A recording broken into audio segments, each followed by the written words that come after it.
Bach is a scientist and an AI researcher with a focus on how computational models of cognition oh, sorry, I have a typo in my bio, sorry. Anyway, Joscha is looking into how humans and machines process information, very simplified, but he will go into that, I'm sure. He has taught and worked in AI research at various universities, science centers, media labs, and he's currently a principal AI researcher at Intel Labs in California. So it's very early morning for him. We really appreciate that you're here with us today, despite. Joscha is mainly interested in using the methods and perspective of artificial intelligence to understand the nature of minds and their relationship to reality. So you didn't hear it, but you will have a chance to listen to it later on. I think it's a very good follow-up presentation to Anna's lecture as well, and we're very excited to hear what you have for us. Thank you. I share my screen, or should I just not use slides? What works better? You can share your screen if you would like, sure.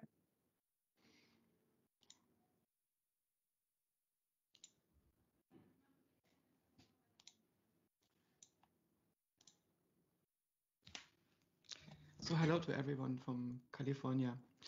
Does this work all right? Can you see my screen and me? And we see the presentation slides on the left still, but we see the main ones as well. Oh. Let's see.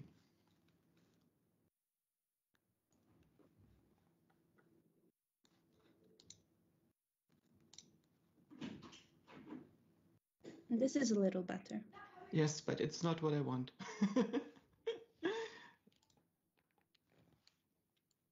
This is not it's not only the slides, right? You see the presentation mode?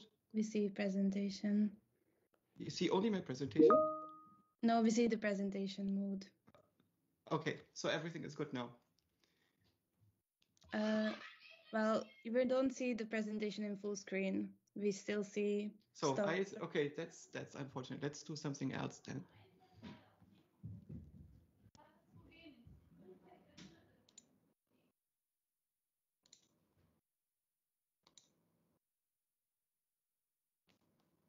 Let me just share my entire screen then. And maybe this works. This is perfect, actually. Okay. So my perspective, philosophy is the land of all theories that exist. And philosophy is conducted in natural language and is based on human understanding. And it's one of the big intellectual root nodes that we have when we want to understand reality. Mathematics, on the other hand, is the domain of all languages. And it starts out with the simple languages, with those that you can formalize. So it starts out with logic and numbers and shape and space. And it's very difficult to say something that is true and provable in philosophy because the languages that we use to make sense of the world are so vague. And many of the words are not properly defined. And on the other hand, it is very difficult to say something very meaningful about the world in mathematics, because mathematical languages are so simple that it's hard to capture the reality that we are in and the relationships that we stand in with other people, with our own life, and so on in mathematical languages. And to make progress in philosophy, we now have wrapped most of the low-hanging fruits. Some say that the last breakthroughs in philosophy happened almost 100 years ago. And so to put there that we can go beyond what we can express in philosophy, we probably need to close the gap between the languages in which we can prove things and philosophy. This project is very old and, for instance, has been suggested by Leibniz, who came up with the idea that we build a calculus where we can express all ideas in a way that we can calculate whether they're true or not. And of course, back then, when he started this entire project, there was no way in which it could be executed because humans are not able to monitor the calculations that their brains are doing. And in some sense, we need to automate this process. Also, there turned out to be a problem with mathematics, as Gödel discovered last century. He discovered that you cannot build a computer, even in pure mathematics or in any kind of universe, that runs all of the existing mathematics without crashing. there was a bug in the way in which mathematical languages are defined. And Alan Turing later discovered that you can make a computer that can maybe not do all of classical mathematics, but it can do all of constructive mathematics, which is computation. And it turns out that the mathematics that we can use to describe reality does not contain infinities, it doesn't contain infinite loops, and some other concepts that have been introduced as artifacts of classical semantics, but computation. So basically, we can describe the world using automata, using hypothetical mathematical abstract machines that describe things as state sequences and transitions between these states. And Turing also found out that all the computers that we can build in this universe have the same power. It's the only difference between them is how much memory and speed they have. And of course, what kind of graphics card interface they have to the environment, but they all can compute the same function if you give them enough memory. And this means that everything that is a machine is in this category, and our brain is also in this category. It turns out that our brain is, as far as we can tell, based on these theories, a computational machine, and it runs on some level some code. There is some software happening, and maybe we can build computer systems that are doing the same thing. And this idea started the project of artificial intelligence. And this artificial intelligence is multiple things. For many people, artificial intelligence is just the automation of data processing, and this is the majority of what the people in my field do. But it's also the most important and most risky project that there is in philosophy. It's the idea of building a mind that is able to think about reality, to bring the languages in which we understand what something means and the languages in which we can compute truths together. And to do this, we need to understand how our mind grounds our meaning in elementary operations. Wittgenstein came back from the war, and in the trenches of the First World War, he thought about how to make philosophy better.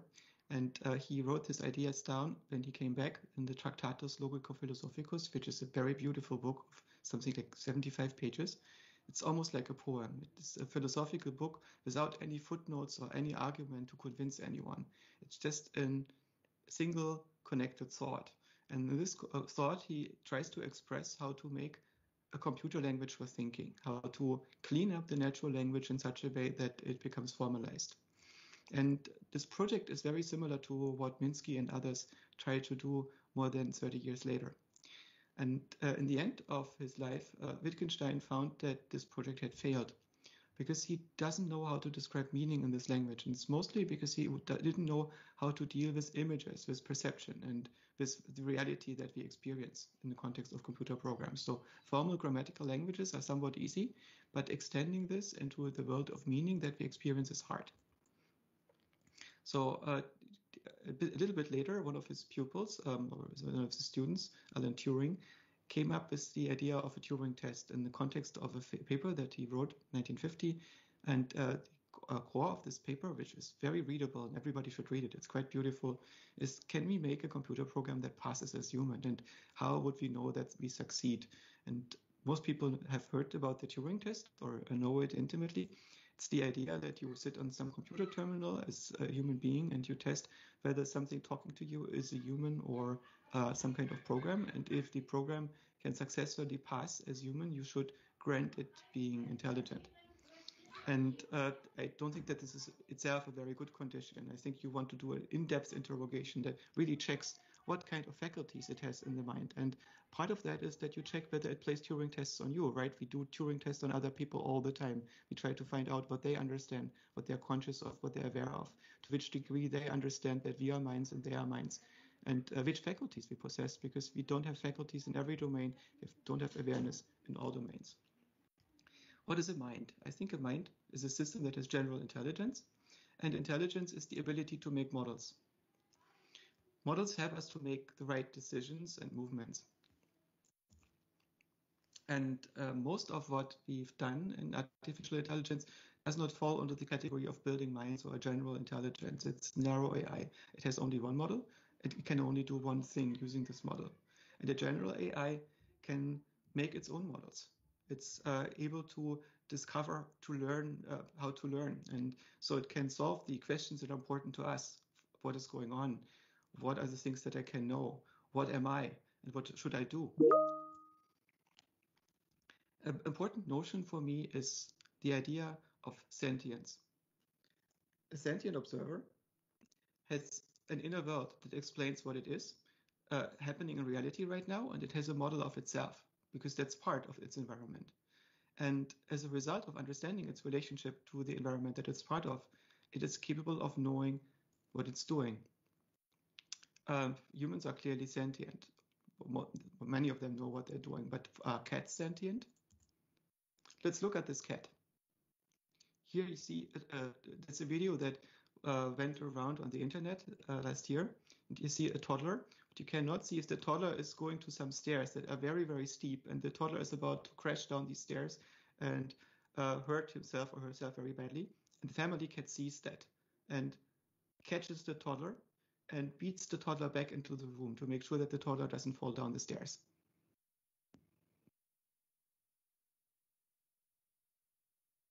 I think this is remarkable because this cat knows what it is. The cat knows what kind of abilities it has.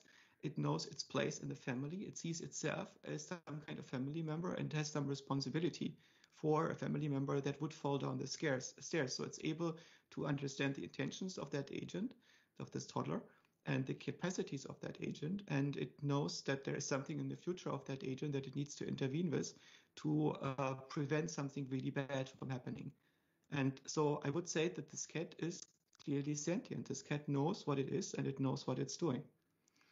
But the cat is probably not generally intelligent. It's not capable of understanding what a mind is, for instance. It's not capable of learning a grammatical language in the way we do. A generally intelligent agent is sentient, but it can also explain how it works.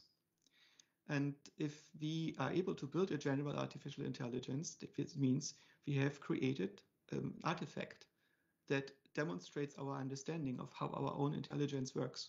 And before we have created this artifact, we don't really know if we are indeed generally intelligent, if we know that what intelligence is, what we are, what our deep relationship to reality is. How do we perceive reality?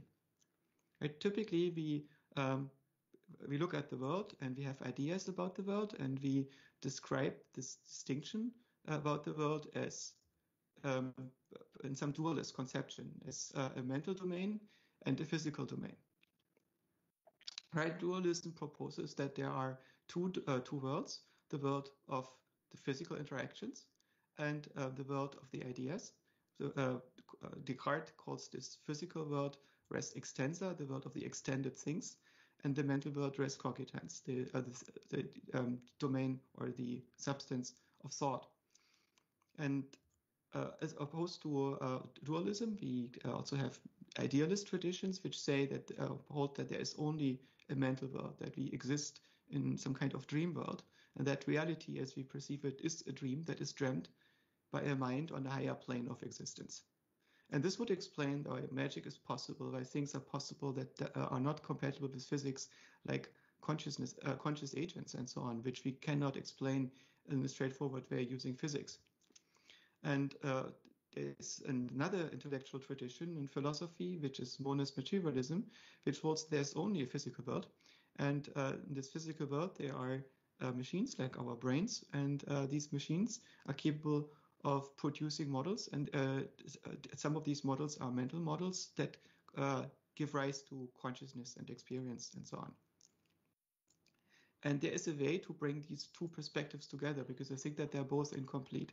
I think that both the physical world that we experience and the mental world that in which we think and reflect about that experience exist inside of our mind. They are both dreamt by a mind on a higher plane of existence, and this mind on the higher plane of existence happens to be in the skull of a primate in the physical world. The physical world is nothing that we can experience. It's just some weird quantum pattern generator that we don't have direct access to, but that projects patterns at our systemic interface. And it's our mind that creates both the mental world and the physical world as mental worlds. So in this perspective, we understand that we live in a dream that is generated by our own neocortex. And what's most interesting to me as an AI researcher is how we could build machines that generate dreams, in which they have a model of the universe that dynamically changes according to the features of the world that they're entangled with, in the same way as we are entangled via our body surface and our retinas to the world. And our brain computes functions to predict what's going to happen next on our retina and our body surface. And inside of our own models in our own brain, right, we also predict ourselves. And in this dream, that is basically generated very similar to music is generated. I think it's a good metaphor to use a synthesizer. Synthesizer is a machine that generates sounds by building a circuit of a lot of oscillators that you connect, and by fiddling with the dials of that oscillator, you can learn how to produce almost arbitrary sounds. And with a little bit of experience, you can use the synthesizer to make the patterns and sound that you want.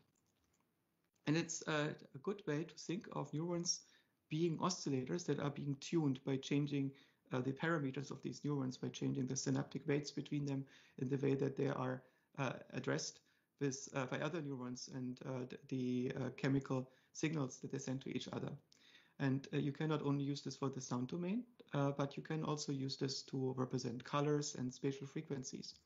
And once you extracted the low-level patterns, you can try to look for higher level patterns, for patterns in the patterns. And you might discover, and you can do this also in a synthesizer that you build up step by step, that there is a way in which you can combine the low-level patterns into higher level patterns. So for instance, you understand different sounds as being the same sound as at a different pitch, or you understand different sound sequences as being the same sequence with a different rhythm. And in this way, you can build up structure that is going in the direction of percept. So you go from low-level features to compounds of these features that produce perceptual content already, something like textures. And then you can combine these textures into dynamic scenes. And these dynamic scenes are, in some sense, simulations that at a high level of abstraction represent what might be going on in the world around us. And then we can build conceptual abstractions over the scenes that we see, which basically note what is in common over the different scenes that we experience. And then we can linguistic abstractions, like words like cloud and wall and floor and so on, that we can use to label the concepts and that we can use to organize our own thoughts and to communicate our thoughts to others. And to develop thoughts that other people suggest us and build new concepts in mental simulations based on linguistic representations. It's all done via the biological neurons. And I think that we sometimes don't give them enough credit. They're like little animals that try to survive in this dark confine of the skull. And in order to survive, they have to link up and collaborate and move the organism around as a result. And if they don't do this in the right way, they will die, right? It's the only chance that they have. So they need to form an organization that processes information in the right way. But the individual neuron is not very smart and is not entangled with the world in a very rich way. It doesn't have that many signals. At best, it can receive electrical impulses from a few thousand other neurons. And there are trillions of neurons that it doesn't talk to, and there is no world that it can talk to. So it's basically like a submarine in pitch darkness that sometimes hears a ping, and then it has to decide whether to respond with its own ping. It lives in a pretty lonely existence in a very dark and lonely universe in a way. And so the only thing that it can do is learn how to fire based on which combination of pings it hears in the environment. And this, and then it checks what kind of reward it is getting. So the individual neuron is a little reinforcement learning agent that links up with the other ones in 2 units. And the basic unit in the neocortex seems to be a cortical column. And the cortical columns can connect to each other in patterns that they can assemble and disassemble like Lego bricks. Each of these cortical columns is made of a few hundred neurons. And we have something in the order of 100 million mini columns that are, in some sense, combining a little function approximation, a thing that can learn functions, and some message passing machinery that allows them to link up with the rest of the brain. And they are organized into areas. Each of these areas is dedicated for processing certain classes of functions, and they connect up in some kind of hierarchy, which the different cortical columns have receptive fields in the other hierarchies and project into other hierarchies.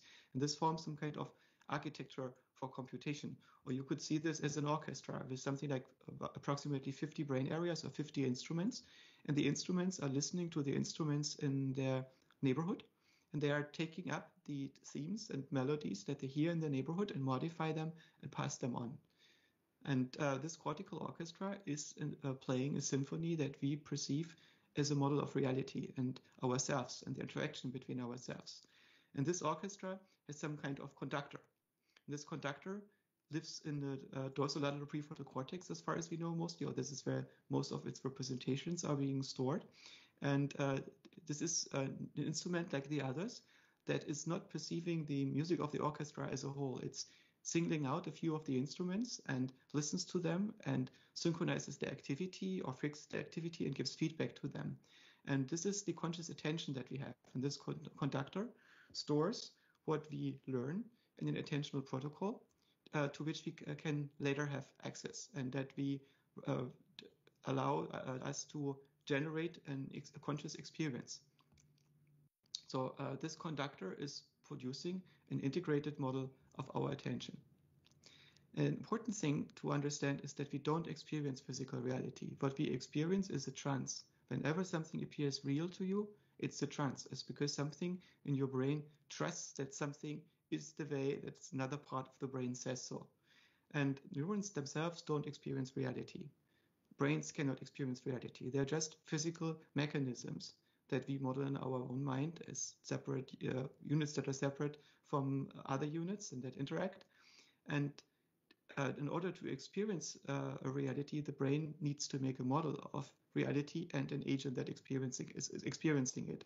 The brain doesn't know what it is like to be a person, but it needs to know it. It's not a person, right? It needs to have a model of what it would be like to be a person, so it can move an organism through a world of other organisms. And for doing that, it creates an experience of that thing. And this experience is virtual. So consciousness is not a physical property of things. It's a virtual property. There are some neuroscientists which think that simulations can never be conscious. So computer programs could never be conscious. And consciousness is only a feature that real things in the physical world can have under very, very specific conditions that we don't understand. And they got it exactly backwards. Physical things cannot be conscious. Only virtual things can be conscious, because consciousness is a virtual property of a simulated system. You can only be conscious in a dream. And our brains are best understood as machines that dream.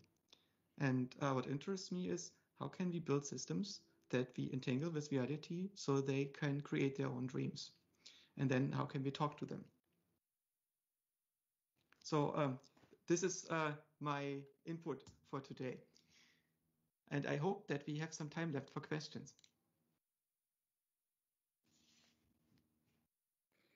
Thank you so much, Joscha. That was really, really interesting. If you have any questions, please put them in the chat, or you can also unmute yourselves and ask Joscha. But maybe I'll start for now.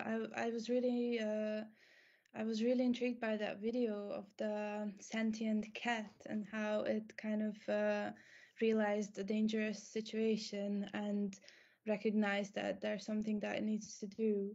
And I was wondering if you know of any implications of or science into how the brains of animals can understand us better, that can help us understand better how they perceive reality, or is it just kind of like a dumbed down version of humans?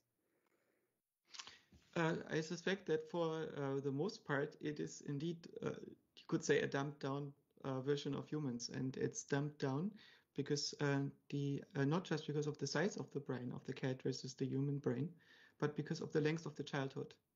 We train our human brains in some sense layer by layer. If you have a child, you can observe how, as an infant, it changes in certain phases or periods. That is, after a few weeks, it suddenly undergoes a dramatic shift in its behavior and its experience of reality. You can see that the next layer is coming online. And the frequency at which these new layers come online is going lower and lower. So at some point, there's a big shift around 2.5. Then there's another one around 5 or 6. Then you have one that is on the onset of puberty. There's one in later adolescence. There's one in your mid-30s and so on. And maybe there's another one in your 50s. And it's like there is no end to the layers that you can make to model reality. And the time that it takes for us to become an adult that is able to feed itself is very, very long compared to most other animals. A gorilla is able to move into their own home at about 1.5 or 2 years old. And a human takes something like 15 years or longer, even in ancestral environments, before they can find more food than they consume. So it's very, very expensive to have this long childhood during which you're functionally insane because you don't have a proper model of your place in reality and how to deal with reality, even though your body would be capable of doing that. It's your mind that is not capable of making sense of reality when you're young. You don't notice this because how would you, right? You don't have any checks and balances that tell you what you don't understand. And I suspect that becoming a full adult is something that even the majority of human beings don't manage to achieve, where they become aware of how they construct their own model of reality. Right? Their psychologist Robert Keegan suggests that there are crucial phases of development, and most people stay in level 3, which is where you make realities based your own reality based on what other people in the world around you think. So you form your ideas based on observing what good people think about the world, and you assimilate these ideas via empathy. And when you are in agreement with the people around you, especially high status people like your boss and your priest or your scientist or your leader, then you are good. And at stage 4, you understand that what's true is completely independent of what other people think is true. And you discover that something should only have confidence to exactly the degree that it's supported by evidence. And at this point, you get agency over your own beliefs. And at stage 5, you understand how identity is constructed, what values are, that values are generated in your mind, and that they're instrumental to something that you are serving, and how you can make sense of what this is that you are serving, and how other people do it, and what a greater place in the world is construed to be for yourself. So at this point, you become transformative. You get freedom over what you are. And this is something that maybe only 1% of people get to, at least according to Robert Keegan. And I think that we can have intuitions of this before we have abstract models of this. And the cat has a much faster development than us because it has a much shorter childhood. And the layers of the cat come online after a relatively short amount of time. And this means that the cat does have a theory of mind. It has a model of sociality and so on. But these models are based on priors that are wired into the brain of the cat. So the cat has good intuitions of what it should explore. And because each of the phases is so much shorter, the cat sees less training data than we do. So the cat cannot form the same level of abstraction. And I think the same is probably true for the great apes. They have brains that are in a similar region already than as human brains. So gorilla brains are smaller than human brains, but there are some humans which have brains that are smaller than the brains of the largest gorillas. And they are completely capable of participating in human society and be relatively smart, right? So the difference between us and the great apes is probably mostly the length of the childhood. Could be that there are some biases that make them more interested in learning grammatical language or to perform certain tasks in the world. But I suspect that most of the capacity that we have is only the result of us spending more time learning them.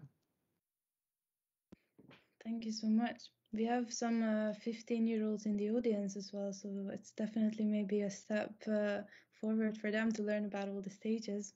But I have some other questions that I want to read out loud so that the stream viewers can only hear them. Anna Henschel was asking, are androids dreaming of electric sheep? Or asked differently, when the AI is dreaming, will it be like something we are dreaming of? Thanks for a talk.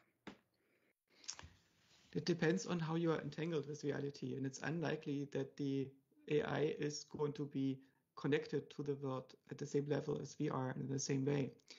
The way you perceive reality depends on what kind of reality you are bound to, and the world that you notice is one of mostly interactions with photons on your retina and with atoms that push against your skin and your eardrums. And these are electromagnetic interactions in the between the different atoms and molecules. And all these electromagnetic interactions take place in a three-dimensional space in a certain range of time and space at which we can resolve the world. So we don't see molecules, and we don't see nation states or organizations and so on, because we are not directly connected to them. We have to infer their existence. And if we build an AI, it could be, for instance, connected to the stock market and all the data sources and the entire internet, or it could be connected to all the sensors in a factory. And it would be connected at a very different timing. It would probably have a higher temporal resolution than we do.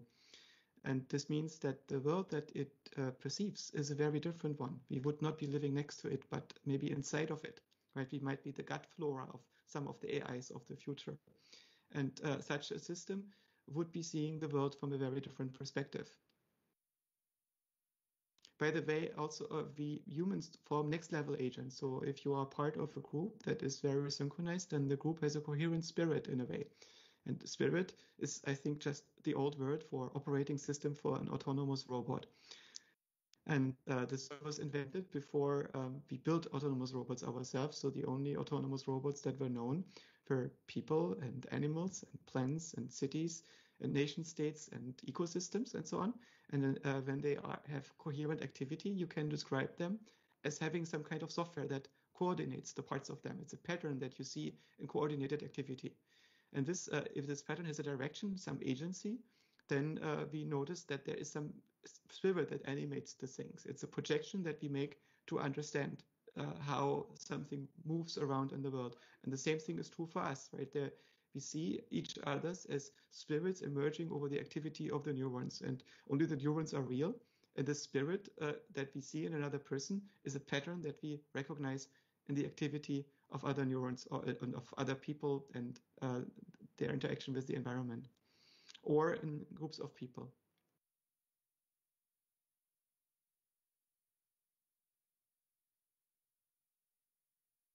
Anna, I cannot hear you. Okay, you're unmuted now. Get it. Marion is saying that she really likes the idea you mentioned that we could in a way see human interaction also as humans doing a Turing test with each other, testing their being human. And it kind of connects to what Simone is saying here.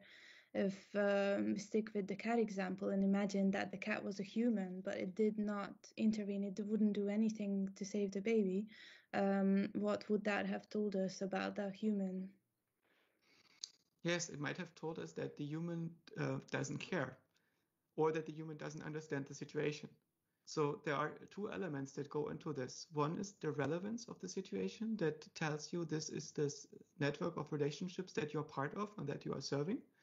And the other one is to which degree are you able to understand the consequences of your actions and the events in the environment.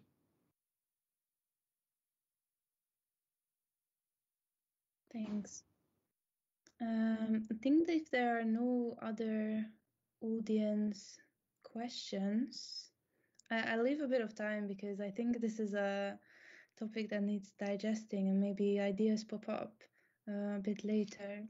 You can also criticize things that I said, or say, oh, I don't get any of that, or this is nonsense, or you can ask something weird. Go ahead.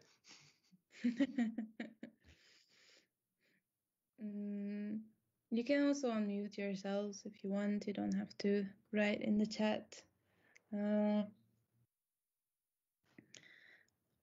But I think, Joscha, you're super confident, difficult to criticize. But we have a question. I always wonder how realistic the thought of AI is, transforming visual impressions into proper procedures or reactions. Yeah, it's a very good question. For many people, the idea that we could build a machine that has experience of the world in a way similar to us, or even surpassing our abilities and skills, and maybe the depth of our conscious experience is preposterous, right? It's almost an insult to the way that we perceive ourselves. And that's maybe something that is specific to our own culture in the way that we perceive our own minds as some kind of supernatural miracle. And I wonder what it would mean if something is fully supernatural. Everything is eventually natural. Everything is nature. If you perceive a supernatural power, then something must implement and realize this supernatural power. Even if it would turn out that this universe that we are in is some kind of simulation, and magic is possible in the simulation, something must run the simulation. There must be something underneath it. The big question why there is something rather than nothing is very puzzling. Maybe everything possible exists, and we are in one of the corners of existence that might exist. But so from this perspective, the universe is some kind of machine, and we don't know what has put it there and why it exists. And we also don't know what the lowest level of that machine works. So we don't have a completely foundational theory of physics that goes far beyond quantum mechanics, or theories that would generate the phenomena that we describe in quantum mechanics. And maybe this is a puzzle for which we need to build machines, because humans are just not smart enough to solve it. But I suspect that we can solve the puzzle of how our own brain builds models of reality by building something like this mental orchestra. When you perceive the world, there are blips on your retina. These blips are generated by photons exciting nerves in the retina. And what your brain is trying to figure out is the relationship of these blips to other blips on your retina. This is the meaning of information. Information is discernible difference. And the meaning of the information on your retina is the ability to predict other blips at different times or at the same time that are in some connection to them. And you put this together into functions in your brain, and you perceive these functions as, for instance, people moving around in a three-dimensional room while the sun shines on them and they talk to each other about ideas. So this is the kind of construction that we need our machines to make. We need to be getting to the point where we connect the camera to information processing system, and it's capable of finding an organization that allows us to make sense of the blips on the camera sensor in a similar way as we make sense of the blips on our retina. Talking about things that we don't know, what is the biggest question currently for you in your work or research that you would absolutely love to find the answer for? One of the questions that I find very interesting is how do perception and the symbolic mind relate? Is the symbolic mind something like a specific kind of perceptual thing that is entrained on the perceptual mind, or are they somehow using separate circuits and work according to different functional principles? And I suspect it's the former. But this interface between perception and experience is and a symbolic organization is something that is deeply interesting to me. There are other puzzles, for instance, the puzzles of physics that I find very fascinating, and I feel that I'm ill-equipped to solve them. Right, there seems to be a limit to what our human brain is doing, how many levels of meaning we can connect to each other in one integrated model and not lose track of the different ideas that we pass around in our mental model. So in some sense, our brain is making simulations of the world, and we do this when we understand our own mind and when we understand physics. And at some point, these simulations become so intricate that we need to take them out of our minds and build them into computer models so we can track what's going on. And to build these computer models is very hard, so we need to have computer programs that help us building these models. So we start to automate our own thinking. And this is also something that is deeply interesting to me. How can I extend my own mind into machinery that has a fluid connection to my own mind? So I feel that still my motivation that goes is controlling all this, and it's still part of me, but it extends beyond my human brain, beyond my human capacity in a seamless way.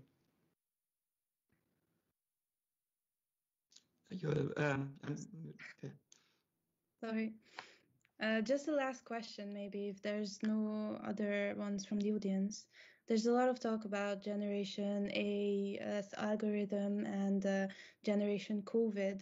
I guess now we are experiencing the world through simulations, through these Zoom calls that we're in, and I'm connecting with someone in California right this second, and I would like to hear a bit more about whether you think this actually makes any difference in our perception. Do kids who grew up with these screens that channel in different sorts of realities or situations to the same place make a difference in what kind of perception they will have as grown-ups, maybe? Definitely. I think that every generation builds their own model of reality. And a big problem is that our future is changing faster than our models of reality can track it. And this means that our civilizational hive mind has lost the plot. We don't have a very good model of the future anymore. Our projections mostly end in 2100, when we know that climate change has become so bad that we don't know how to deal with it. And we don't make projections beyond that. And most of our institutions of society do not plan further ahead than a few decades. And the pandemic has shifted this time horizon to much, much shorter. It's basically in the way which we organize our economy and make plans of the future is mostly just a couple years at the moment. So this is terrifying. And the current generation is, from our perspective, the generation X, called the generation Z, and we don't really know if something comes after that, right? It's not as if we have left a lot of letters after that. I think that in a way, the our generation, generation of World War II, still had an intellectual continuity from the previous generations, and ways in which they made sense of reality were shared. And after modernism ended, this perspective that built the big societies of the 20th century, which mostly crashed and failed, the communist societies and the fascist societies and the capitalist societies, which are all now either crashing or muddling through. This is all over now, right? And ever since, every generation has lost the plot even more and has less of a plan what to do with the futures. We might have very strong intuitions and moral movements, but we probably need to build a new idea of how to deal with reality if we want to stay around as a species. And that task is on the next generations. Thanks, Joscha. This is actually, I think, a perfect ending point, and thank you very much for your presentation.